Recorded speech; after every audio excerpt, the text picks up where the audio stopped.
lot of community-based organizations in immigrant communities came out of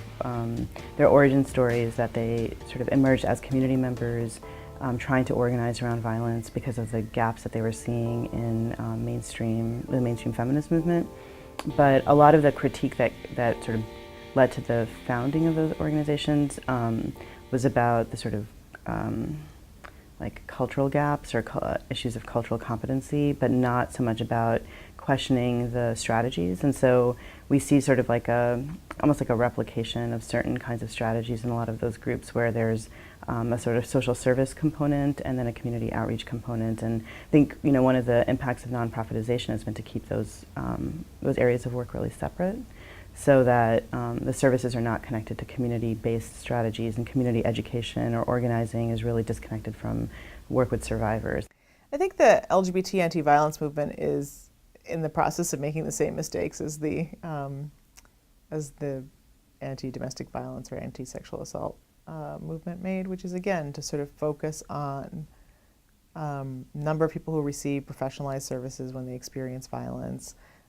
number of laws we pass that make visible the violence in the law and then create harsher punishments for it, because then we feel like then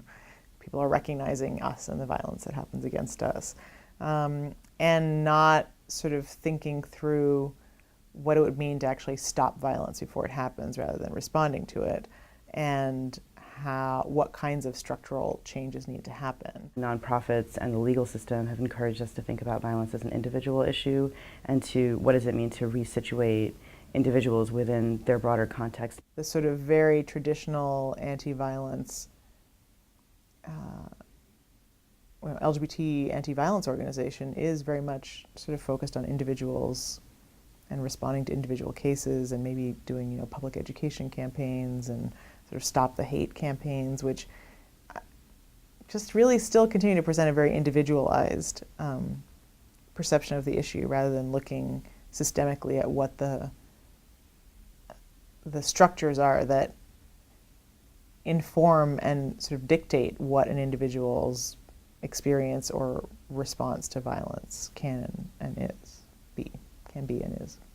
A lot of the really critical work that needs to happen to end violence is probably not also 100% legal inside the life of a nonprofit. So if you need to get someone across state lines, or if you need to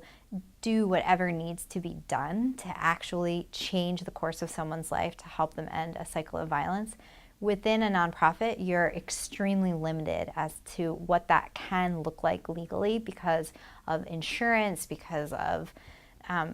boards of directors, because of funding streams, because of if you accept government funding. Criminalization and nonprofitization have supported binary thinking in a lot of different ways. So that can mean like gender binaries, or it can mean the binary of victim and perpetrator. Thinking about violence as this sort of oppositional issue where there's two different sides, and I think some of our work now has been to sort of undo those binaries, to think more kind of holistically and through connection instead of through those separations. A lot of it is about inventing new strategies, but a lot of it is also noticing that we can reclaim strategies that we already have, because a lot of communities the police have never been a resource for, right, and have always been a danger to, so people have done other things to try to figure things out. So it's like, how do we take what we already sometimes do to help each other out, or what we've already done to survive, or what people have done to survive for a long time, and figure out how to operationalize it now, how to give each other the skills, how to rebuild skills that we've lost in a society that is really focused on calling the cops. And that work is very grassroots, very slow, very experimental, very creative, beautiful work.